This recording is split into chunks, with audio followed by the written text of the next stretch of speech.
अस्सलाम वालेकुम व्यूअर्स। इस उम्मीद के साथ कि आप सब अपने अपने घरों में अपनी फैमिली के साथ खुश व आबाद होंगे। दुआ है पाक परवरदिगार से कि वो हमें हासदों की हसद और बुरे लोगों के शर से अपनी पनाह अता फरमाए, आमीन। व्यूअर्स, आज मैं आपके साथ चना चाट की रेसिपी शेयर करने वाली हूँ। ये चाट खाने में इतनी मज़े की लगती है कि इसे एक बार बनाने के बाद आप इसे बार बार बनाएंगे। तो चलिए जल्दी से ये चना चाट बनाना शुरू करते हैं। चना चाट बनाने के लिए यहाँ मैंने 1 पाव काले चने लिए थे, जिन्हें मैंने ओवरनाइट के लिए भिगो के रख दिया था और सुबह मैंने इन्हें हल्का सा नमक डाल के बिल्कुल सॉफ्ट बॉईल कर लिया था। यहाँ इस बात का ख़ास ख्याल है कि हम जब कभी भी चाट के लिए चने बॉईल करते हैं तो हम चनों को बहुत ज़्यादा नरम बॉईल करते हैं, क्योंकि इससे चाट खाने में बहुत ही मज़े की लगती है। अब मैं चूल्हे की फ्लेम को ऑन करते हुए एक कढ़ाई में तकरीबन 1/4 कप के करीब कुकिंग ऑयल शामिल करूँगी। अगर टेबल स्पून के हिसाब से देखा जाए तो ये 4 टेबल स्पून के बराबर है। कुकिंग ऑयल डालने के बाद अब मैं इसमें तकरीबन 1 टीस्पून भर के सफ़ेद ज़ीरा शामिल करते हुए इसे चंद सेकंड के लिए अच्छे से रोस्ट कर लूँगी। ज़ीरे को चंद सेकंड हल्की आंच पर रोस्ट करने के बाद अब मैं इसमें तकरीबन 1 टीस्पून भर के कूटा हुआ लहसुन अदरक शामिल करके इसे भी थोड़ा सा फ्राई कर लूँगी। लहसुन अदरक को ज़ीरे के साथ अच्छे से फ्राई करने के बाद हम इसके अंदर थोड़ा सा पानी शामिल करते हुए इसमें कुछ खुश्क मसाले शामिल करेंगे, जिनकी मिकदार कुछ यूँ है। कूटा हुआ सफ़ेद ज़ीरा 1 टीस्पून, कुटा हुआ खुश्क धनिया 1 टीस्पून, चाट मसाला 1 टेबलस्पून, लाल मिर्च का पाउडर 1 टीस्पून, हल्दी पाउडर 1 टीस्पून और इसी के साथ साथ हम इसमें 1 टीस्पून नमक शामिल करेंगे। ये तमाम मसाले शामिल करने के बाद अब हम तकरीबन 2 से 3 मिनट तक इन मसालों की अच्छे से भुनाई करेंगे। जैसे ही मसाला अच्छे से भून जाएगा और ऑयल छोड़ देगा, अब मैं इसमें तकरीबन 4 से 5 टेबलस्पून भर के इमली का पल्प शामिल करूंगी।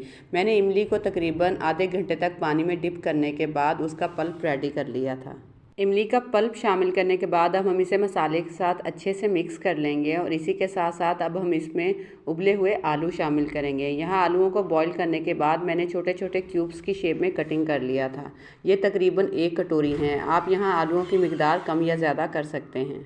यहाँ मैं आलूओं को बॉईल करने से रिलेटेड आपके साथ एक टिप शेयर करना चाहूँगी कि आप जब कभी भी किसी रेसिपी में बॉयल आलू यूज़ करें तो आप उन्हें हमेशा पील करने के बाद कटिंग करके बॉईल करें, क्योंकि इससे ना तो उनका कलर ख़राब होता है और उनकी कटिंग भी बहुत अच्छी हो जाती है।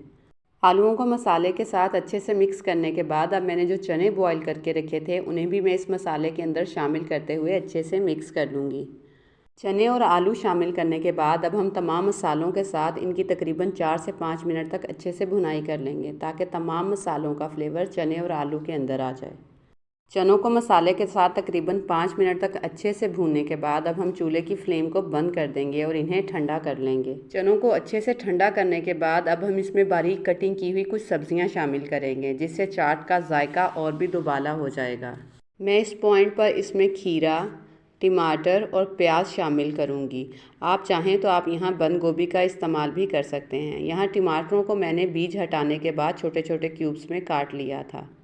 मैंने ये तमाम सब्ज़ियाँ तकरीबन 1 कटोरी ली हैं। आप इनकी मिकदार अपनी मर्ज़ी के मुताबिक कम या ज़्यादा कर सकते हैं। इसी के साथ साथ मैं इसमें तकरीबन 4 से 5 टेबलस्पून कटिंग किया हुआ हरा धनिया शामिल करूँगी। अब इस चाट को मज़ीद फ्लेवरफुल बनाने के लिए इसमें हम तकरीबन 4 से 5 अदद बारीक कटिंग की हुई हरी मिर्चें शामिल करेंगे। अब हम इन तमाम चीज़ों को अच्छे से मिक्स करते हुए इन्हें कटिंग किए हुए लेमन के साथ सर्व करेंगे।